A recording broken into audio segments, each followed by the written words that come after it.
it forward, back. Turn it forward, back. Turn it forward, back. Now the other way around. Go back and come forward. Go back and come forward. Go back and come forward. Now hold your fingers, spread your legs a little bit, and then slowly breathing out, turn to the right, breathe out, stretch as far as you can. Breathe in, come back. Breathe out, left as far as possible. Breathe in, come back. Breathe out as far as possible.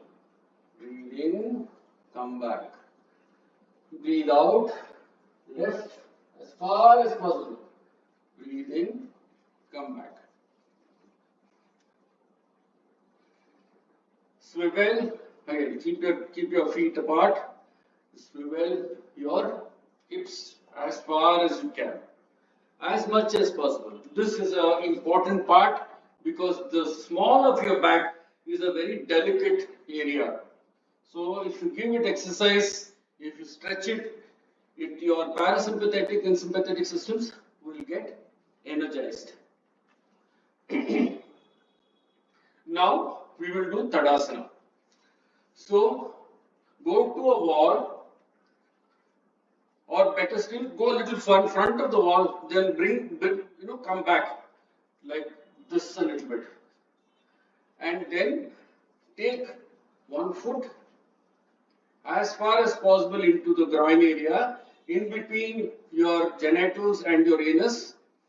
Then take your hand up and then stretch as far, breathe out and stretch.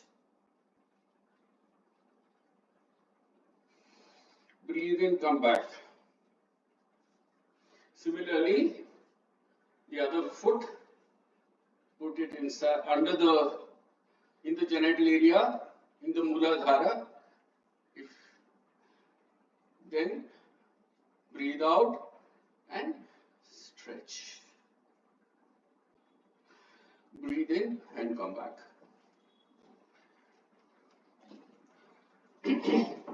Now, please sit down in a comfortable position, and what we will now do is the breathing exercise. We will first start the relaxation part. As I said, there is a problem for many people trying to understand how to calm the brain down. So I've been also struggling with a solution for this, and what I found out at least is that we have the skull. Beneath the skull is a layer called the dura. Dura is the one that has got a lot of sensory apparatus. That's the one that actually senses. Under that is the brain, and the brain is essentially made of folds, which is all fatty, and in that you have the neurons which carry all the data. Now the thing is that what we are trying to actually do is to reduce the speed with which the data is moving. That means the silence that we are trying to achieve is the reduction in speed with which the amount of data flow happens. The reason why we do that is because when the data flow or the amount of processing of information reduces, the turbulence in the brain begins to reduce. A kind of calmness comes inside the brain. So that is why so when that calmness comes, then your ability to understand and execute various actions becomes more clear and fluid. So that is what we are trying to do. As to the rest of the body, what we are trying to do is each of the indriyas, the eyes, the nose, we are trying to relax them. because they are basically muscles, and as far as the muscles are concerned, we know there is a stressor and there is a compressor. It is when one is pushed under compression, the other one is stretched. When when you leave the force, it will come back to normal position. That is what we call homeostasis. And so we are trying to reduce, to bring down the amount of tension in the eyes, the nose, the cheeks. Here, there is a jaw, the attachment of the jaw. Now, if you relax this particular jaw, you will quickly find out that the ears also begin to get relaxed. So, uh, you can you can reduce, if this is an important part, because if you are able to reduce the tension in this particular place, then you will find that the ears also begin to lose the amount. I mean, they begin to get. You can actually feel the ears begin to get calm. That's another thing. Then here in the throat, you need, if you can relax that, then what happens is that you begin to feel the breath go in and out without tension. Okay, so I'm going to start the process of instruction. Please sit in a comfortable position. Short the fingers, and then your tongue, please close the prana gap. Okay, I'm starting the instructions. 4, 3, 2, 1. Relax. Relax. Relax. Relax the front of the brain. Relax the front of the brain. Relax the left of the brain. Relax the left of the brain. Relax the back of the brain. Relax the back of the brain. Relax the right side of the brain. Relax the right side of the brain. Relax the brain. Relax the brain.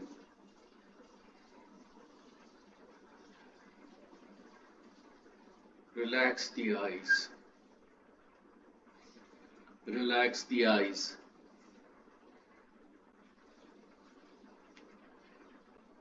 Relax the nose.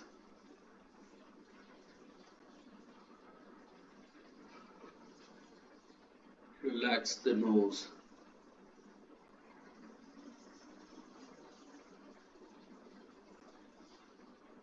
Relax the jaws. Relax the jaw.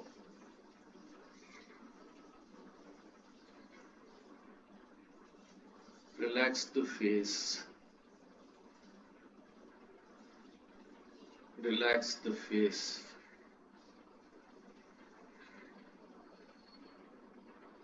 Relax the throat. Relax the throat.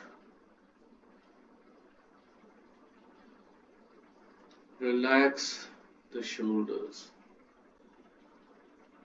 Relax the shoulders. Relax the chest. Relax the chest. Relax the back. Relax the back. Relax the abdomen. Relax the abdomen. Relax the hips. Relax the hips.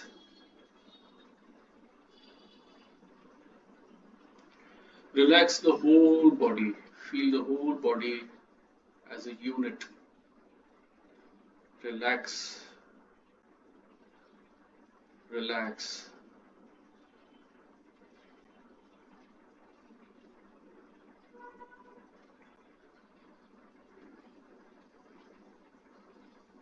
Feel the abdomen go in and out as the breath comes in and out.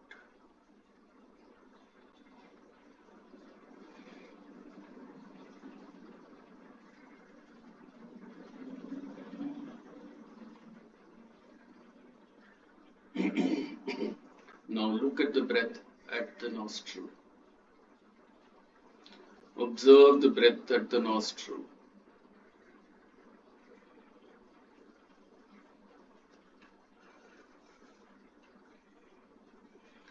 Let the breath get into the nose. Observe it as it goes past the bridge of the nose.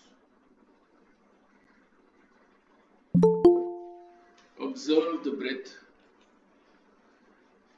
as it goes past the bridge of the nose.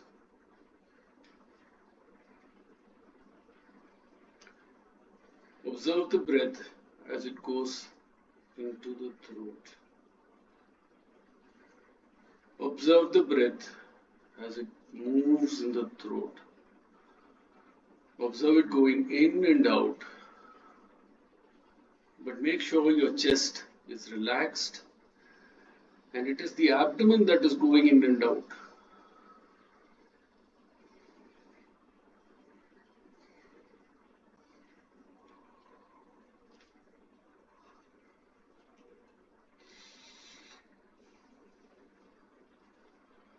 Observe the breath go into the chest.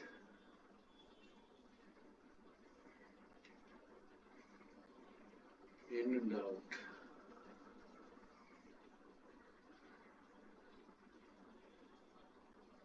Observe the breath go in and out. Make sure the breath is equal. There is no breaks, it's in a flow. The flow must be calm. The flow of breath must be calm.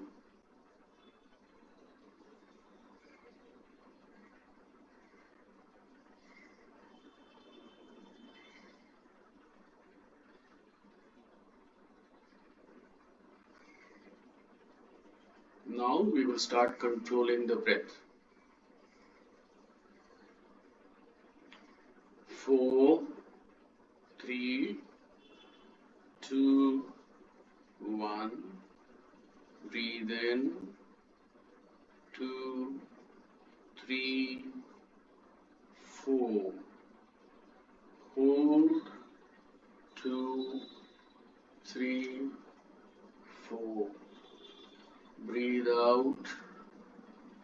Hold. 2, 3, 4, 5, 6. Hold.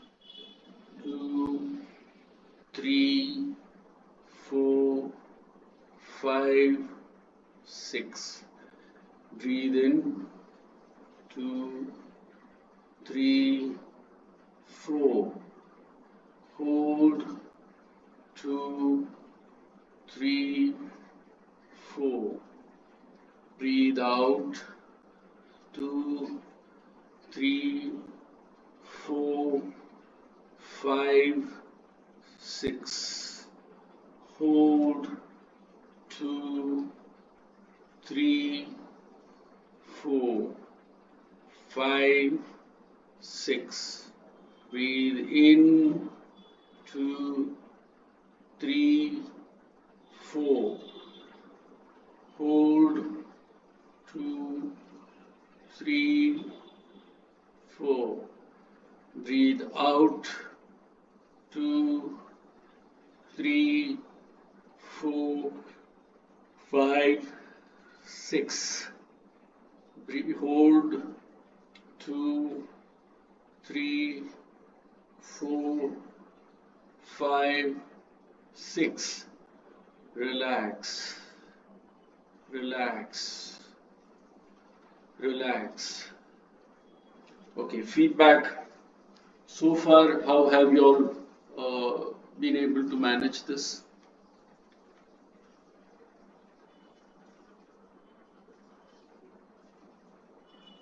Hello? Is there any feedback?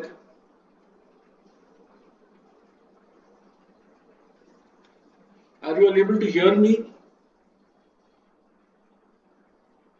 Yes, Hello? sir. Yes, sir. I Yes, yes, already, yes. since I gave the feedback, I did not talk again, Yeah. sir. Okay. What? Anybody else? Okay. If It nobody has was any, yeah, yes. Anand it sir. was it was okay, but a little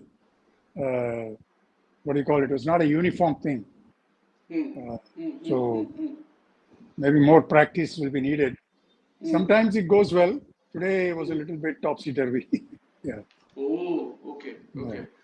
In Um, terms of Now, yeah, one of the things that I would recommend is you don't have to practice sitting like this only. Suppose you're sitting and you're playing with your grandchild, and your grandchild has gone to get a toy. That time, you can just sit for a minute and then try to focus on the flow of the breath. So, when you, it is in the end, yoga is abhyasa, it is practice. If you are able to practice the equality of incoming breath and outgoing breath regularly, for example, suppose you are doing some work, suddenly you want to take a break. At that time, just one breath, just make sure.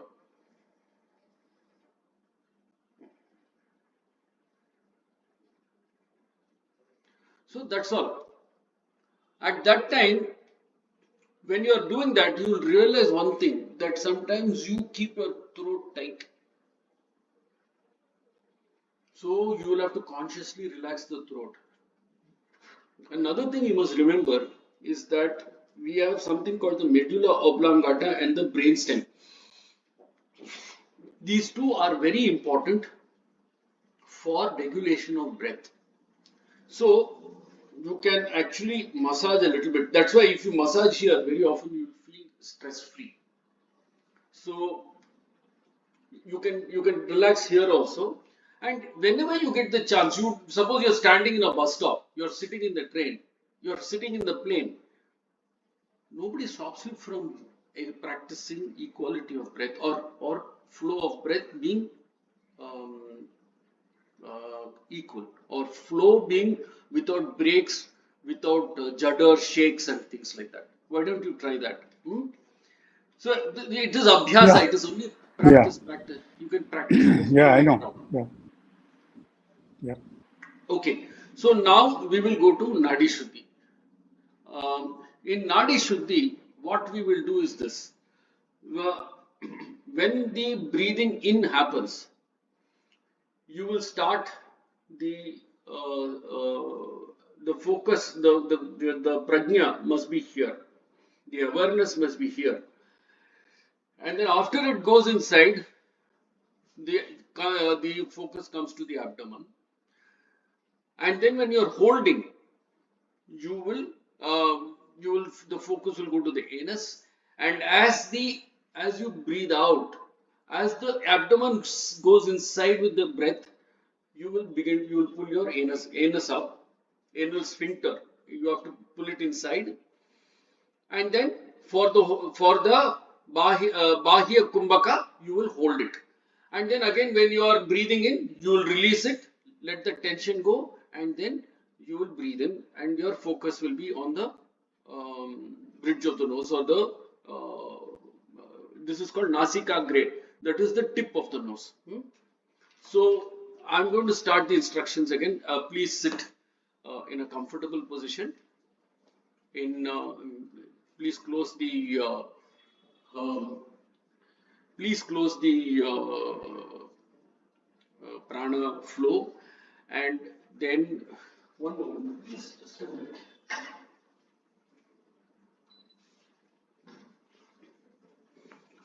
And so we will continue. So one question here, when we do Yes. this, we have to hold with the hand, right? One nose and then. Yeah. This is Nāḍī-śuddhi. We are going to do Nāḍī-śuddhi. Because you said prana close, so if you hold one hand, then yeah. No. Okay, that way. You're right. So you can't do that. You're right. So excellent. I'm sorry. I should have not said that. And so please, but you can put the tongue up. So the problem is giving instruction is, since I am not doing it, I'm giving instructions. I sometimes forget where I am. Yeah. One moment. There is something wrong with my.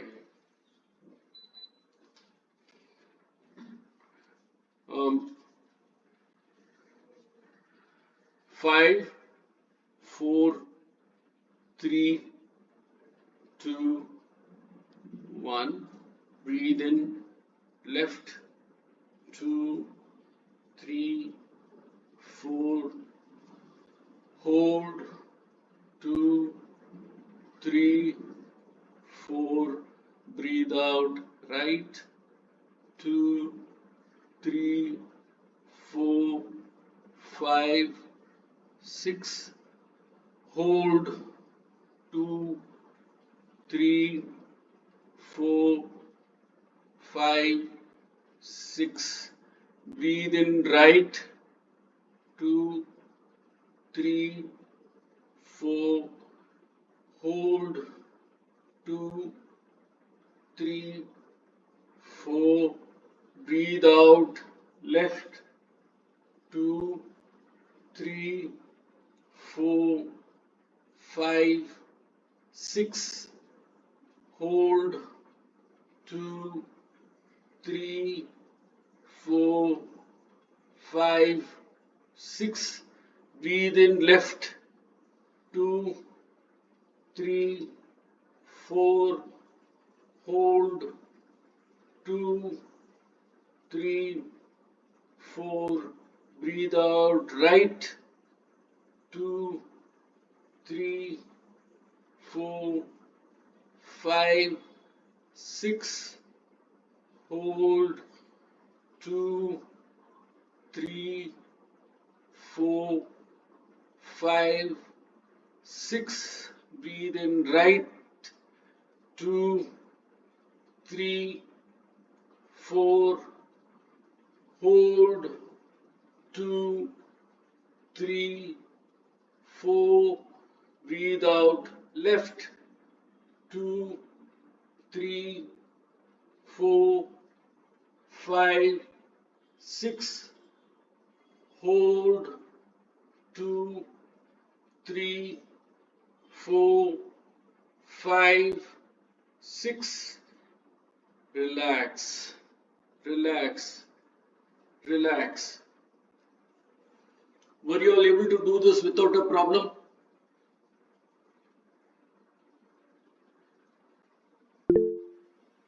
Yes, Meenu madam. You need to unmute yourself, I think. No. No. Yes, I can hear you. Okay.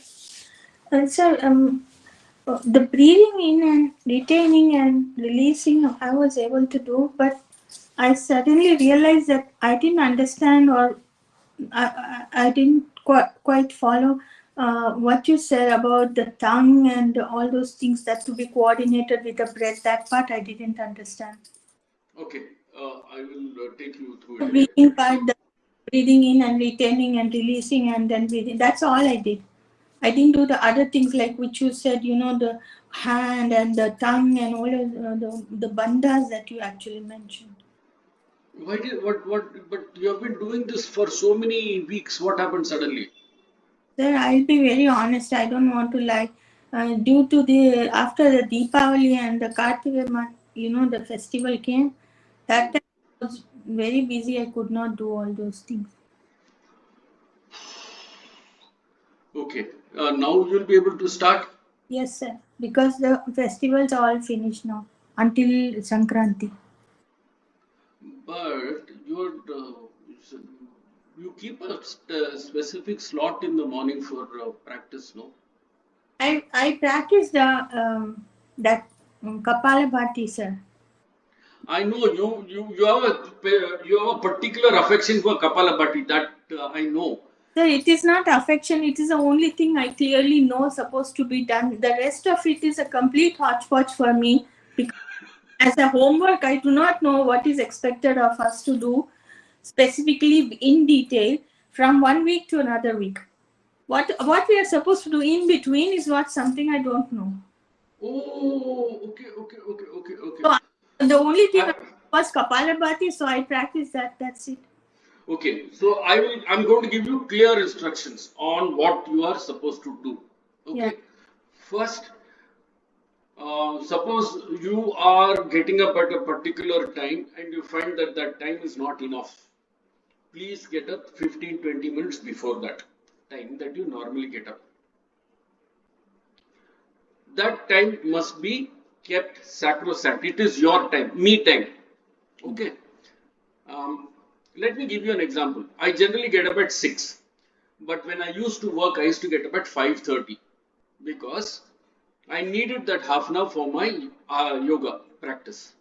So I used to get up in the morning, make the put the decoction for coffee, set the cooker, and then I would come back and wake my wife up, and then she would go into the kitchen, and then I would get about half an hour for my yoga. So the thing is that you have to set a specific time. Okay. That is the first rule. The second thing is that the only person who is responsible for yourself is you. Nobody else can live your life. Yes. This is a reality. If you look after yourself, you will be healthy. If you don't look after yourself, you won't be healthy. Simple as that. Yes. You will live, but it won't be an optimized life. So you are responsible for yourself, nobody else. That's the second rule. The third thing that you have to recognize is that, okay, now the process. As soon as you decide to start, that warming up exercise is a very simple one that you can do. Yes. Okay. The second thing is that you can do the relaxation part. Sir, in the warming exercises, we are not supposed to hold a nostril or nose. No, where I don't understand. When you are doing the warm up exercise, that is Not now. the eyes and this and that. No, I'm saying in the beginning when you start the warm up kind of a thing. That time you have to like breathe in. So that time you're just standing. The standing one you should be able to do without any problem. No, there is no breathing there. There is breathing in and retaining. Only when you are breathing out, when you are turning to the right. Why am I saying you should breathe out when you turn to the right?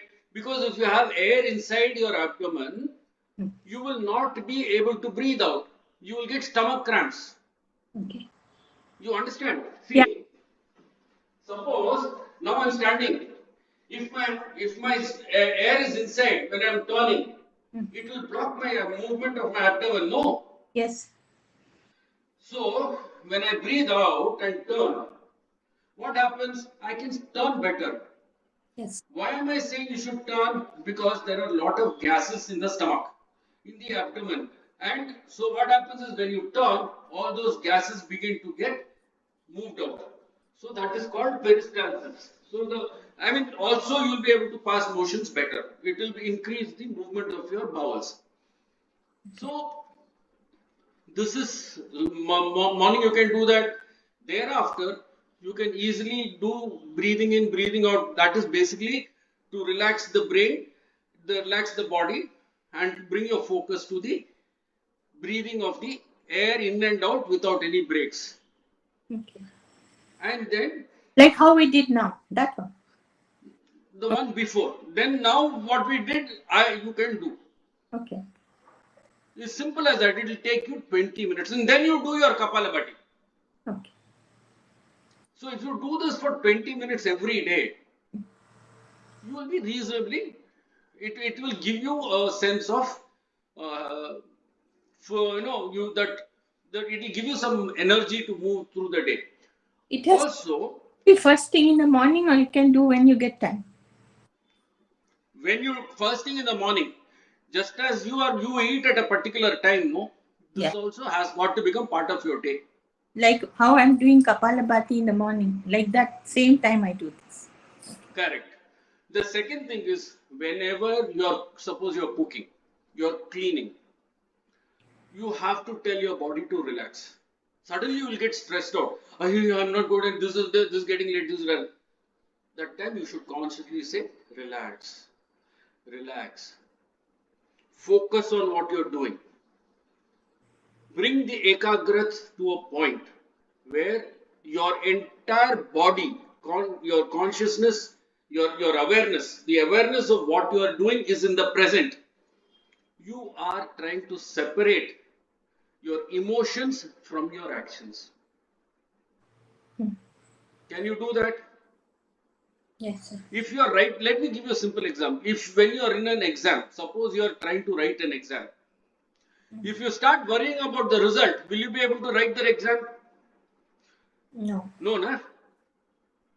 You have to answer the question properly. If you answer the question properly, automatically your exam marks will be very good.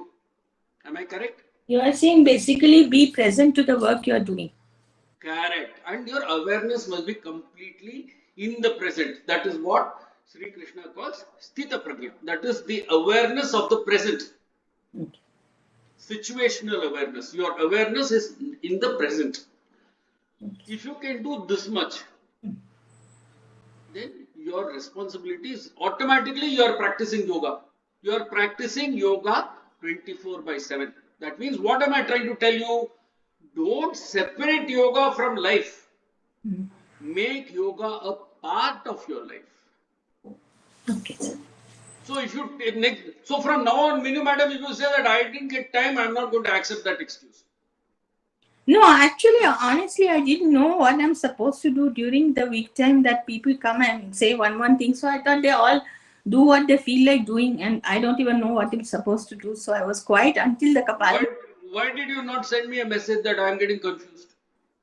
Sir, I feel that everybody else is so ahead of me and I'm just a laggard in the class. So. No. That is not correct. Arey boss, you don't know. Sometimes everybody is at a different stage of evolution. Nobody can be compared with each other. The minute you compare yourself with another person, you will always have one baggage on yourself which you don't need. Why do you want to put on a baggage which is not yours? It is not yours. You are perfect. Everybody is perfect. Every individual is perfect. Aham brahmasmi tattvamasi. Same. We are all the same. There is no difference. So why are you adding on chains to yourself without when it is not required? So where are these recordings of the classes also? I don't know. It's in YouTube or where to search. I don't know. I'm putting it in the Yoga Vidya group. No, every time. Today's class, yesterday's class. It's just a link for going to that somewhere, isn't it? Or it is in that group itself? It is in the link. Okay. You click on the link, you will be able to go. Okay. And if you have a problem, call me. No problem. Anytime. It's a YouTube channel or it's a... It's a YouTube channel. But one day I typed in the YouTube School of Yoga and nothing came. No. Click on the link. And then when you go to and click on the link, there is something called subscribe. Okay. So you click subscribe and automatically you will become part of the group. So whenever a new video comes, it will give you an alert. It will tell you that a new video has come and you can play it. I also put it on Yoga Vidya group. So you just have to keep clicking on the link and listening to the class. Okay, sir. Thank you, sir. And again, if you have a problem, do not hesitate to get in touch. Okay. If you keep quiet, your problem is not going to get solved. You have to Only in Mumbai we have a saying. We say, "रोने वाला बच्चा को दूध मिलता है." That is only a crying baby will get milk. Okay. So, if you want to, if you wish to progress, make sure you call us. Call me anytime you want. There is no problem. Okay. Okay. Thank you, sir. No problem. Now we will do Dhyāna. Okay, we'll do kapālabhātī for just 2 minutes and then we'll switch to Dhyāna. That's because I've not been doing Dhyāna for many months, many weeks now. So now, please sit. This time I'm going to request you all to please try and sit in Padmasana, because I want your base to be very, very stable. It's very important that your base is stable. So try to sit in Padmasana and then breathe out, relax your abdomen and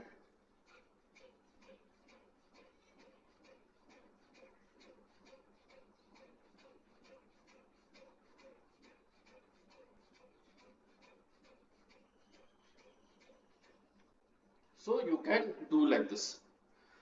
So I did 30 right now. You should be able to also do, that's not a problem. So please try and give me feedback.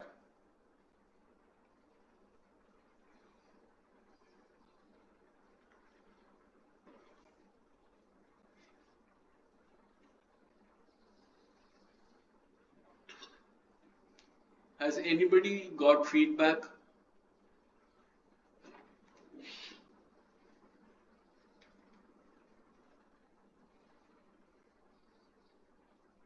Hello?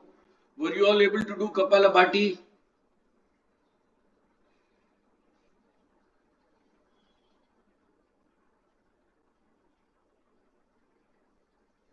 Hello? Yes, yes. Okay, good. Now, this one is very important. Dhyāna is primarily a little different from the pranayama relaxation that we have done so far.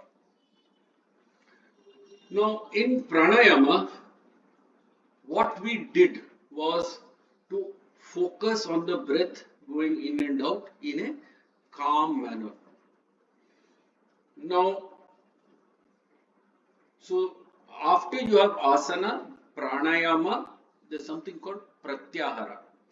Pratyāhāra means stepping back from existence. That is, the whole world is around us. We begin to try and be like a lotus in a pond.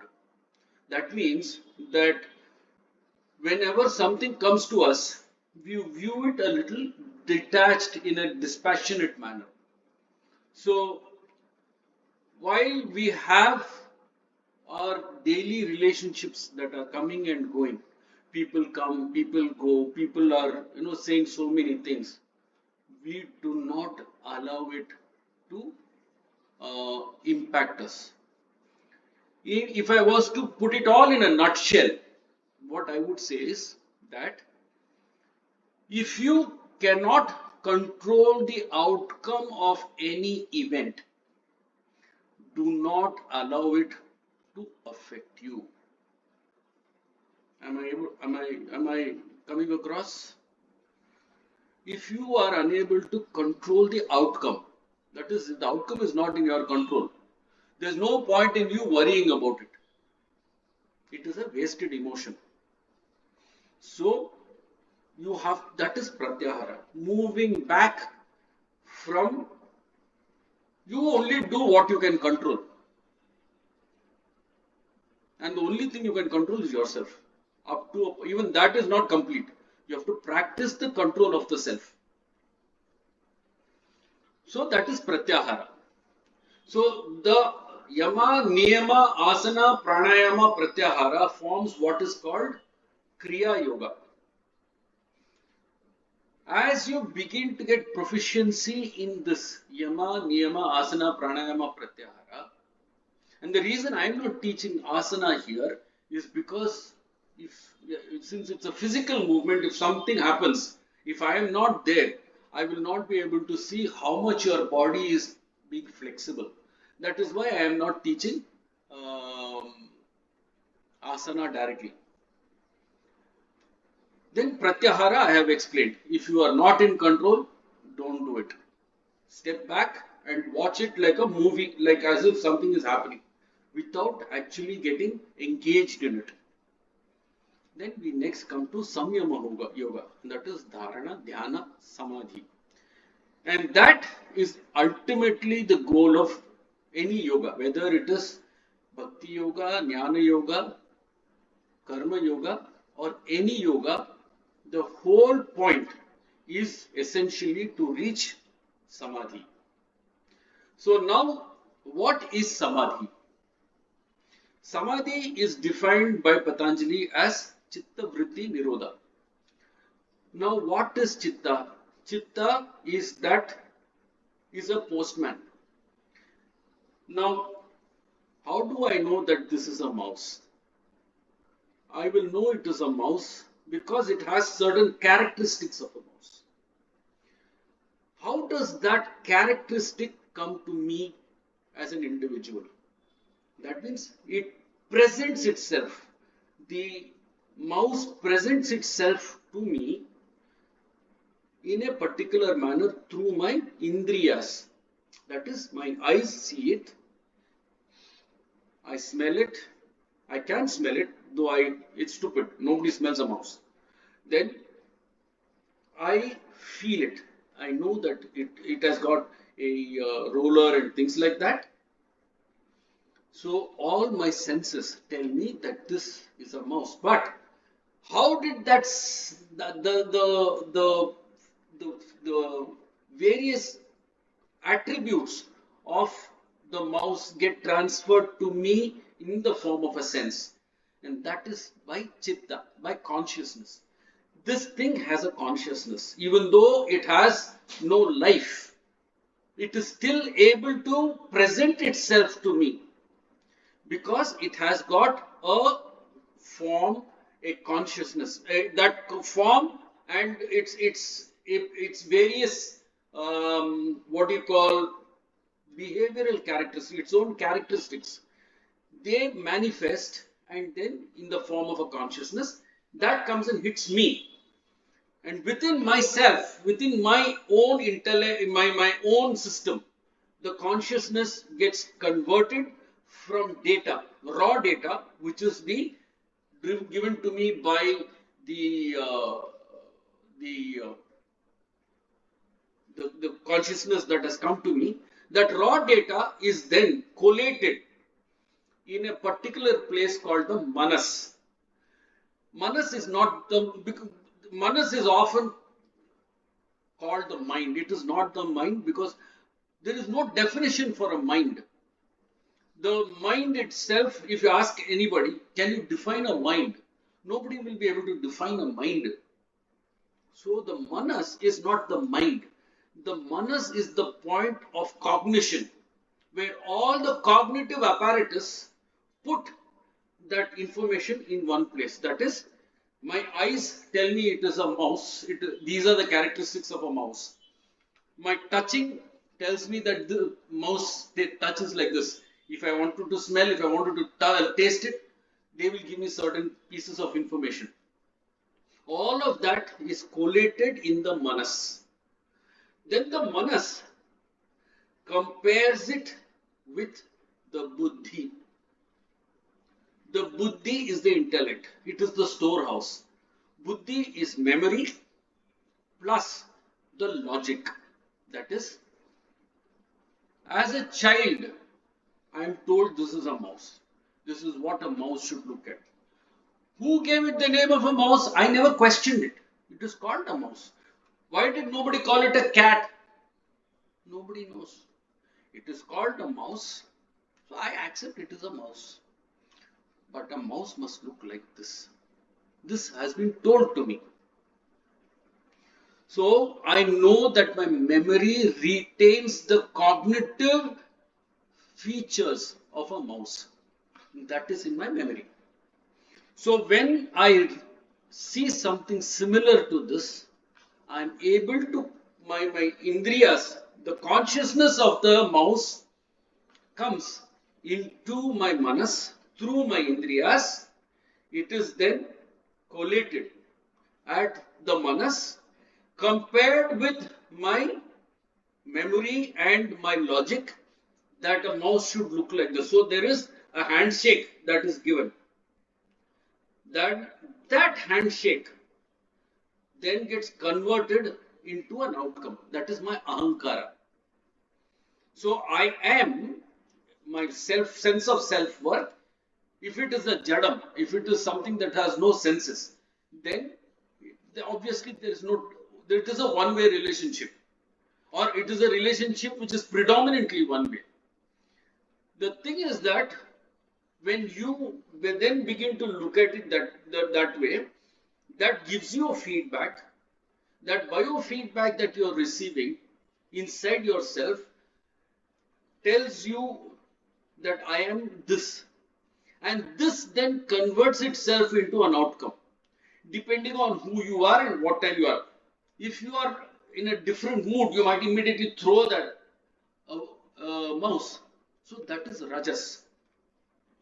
If you are going to say, so what, I don't care, that is tamas. If you look at the mouse with dispassion, with peace, with harmony, that is sattva. It's simple as that. These are the three ways in which we look at anything. Either we are indifferent to it, we are jane do, that is tamas, or we either love it, I want a mouse, this is my mouse, I love it. That is rajas. Or you are saying that let it be there, let it be in peace. Or the way you deal with it, if you deal with it carefully, then it is sattva. If you are aggressive, it is rajas. If you just mangle it, it is tamas. So these are the three ways in which we react. That is called ahankara. That I am the doer. Now in order that we get into dhyana, we need to recognize this stimulus-response cycle. The stimulus comes, no matter whether it is a jadam or a jiva, the stimulus comes. It is collated in the manas, compared with the buddhi, against our database, which is our dharma, a swadharma. Our database, or the way we have been conditioned to respond to anything. That is our dharma. That then gets played back with our sense of self-worth, which is our asmita, and that comes out as ahankara. I am the doer. Now, in order to accept, or in order to reach the final stage of samadhi, we have to practice yama and niyama. In yama, we neutralize, we harmonize ourselves with the environment. In niyama, we calm the internal processes so that the quantum of tamas and rajas reduces and sattva increases. As we begin to go into pratyāhāra, in pratyāhāra, we move away even from sattva. Even sattva becomes a burden. And then, as you begin to practice dhyana, you have to now start becoming aware of the movement of the consciousness. And then you have to slowly reduce the pace with which it is moving. So it becomes something that you begin to calm down. You begin to bring it down to close to zero. And when it becomes zero, there is no differentiation between me and you. All creation becomes one. This is the sum and substance, the theory behind what we are going to practice. So in this, the key is awareness. Prajna. The prajna is the one that is watching the movement of the consciousness. So for you to build awareness, we have been practicing pranayama. So the awareness is the key part in this whole process.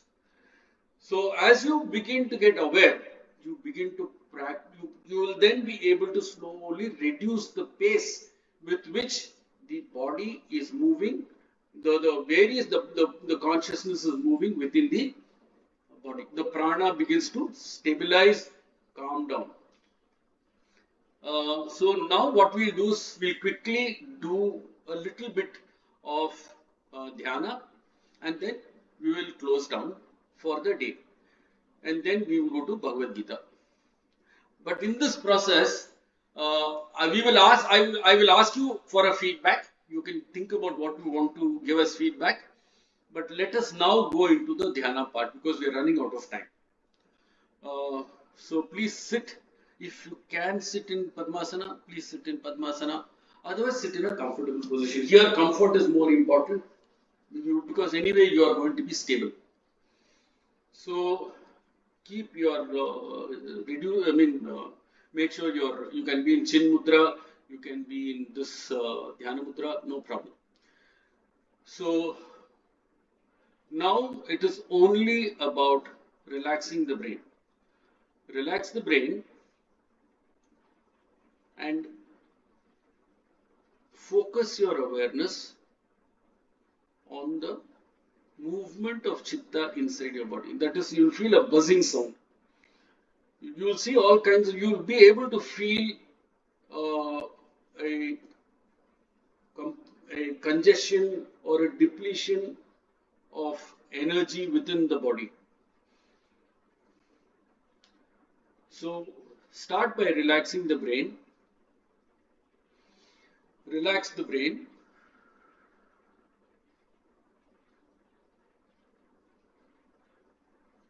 Breathe out.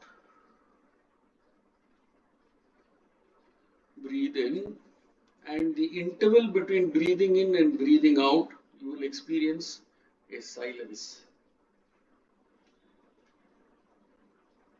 Look at that silence. Observe the silence. Be aware of the silence.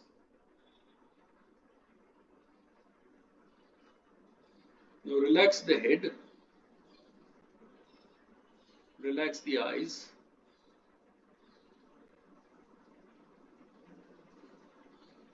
Relax the throat.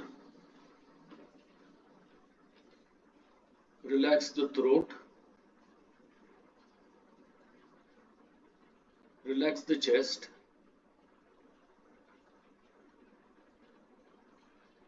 Relax the abdomen. Keep the back upright. And now observe the interval between the incoming breath and the exhalation. The silence between the incoming breath and the outgoing breath. Observe that, and I'm going to leave you alone for 2 minutes. Try to remain as silent as possible. Observe the silence in various parts of the body. Keep the silence the paramount requirement.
Come back to the present. Relax. Please give feedback.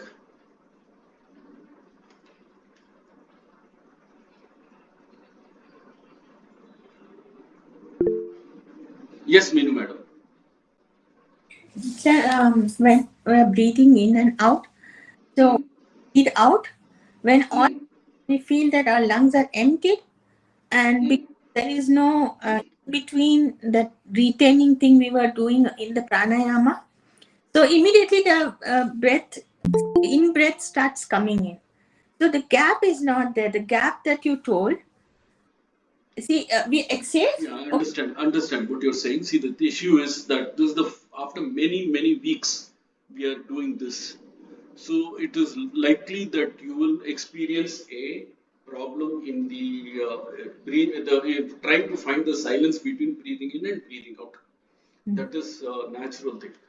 The important thing is, have you understood the theory which I told you? Because the thing is that the minute you understand the theory, that you are supposed to slow down the movement of the consciousness and how the consciousness moves and how the consciousness moves around us.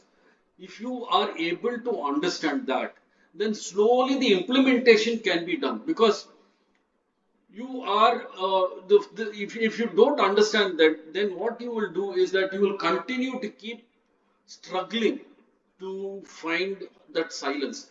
The zone of silence is what is important. The silence is required because in the silence, the consciousness slows down its operation. Have you understood that? Yes, sir. So You've understood that?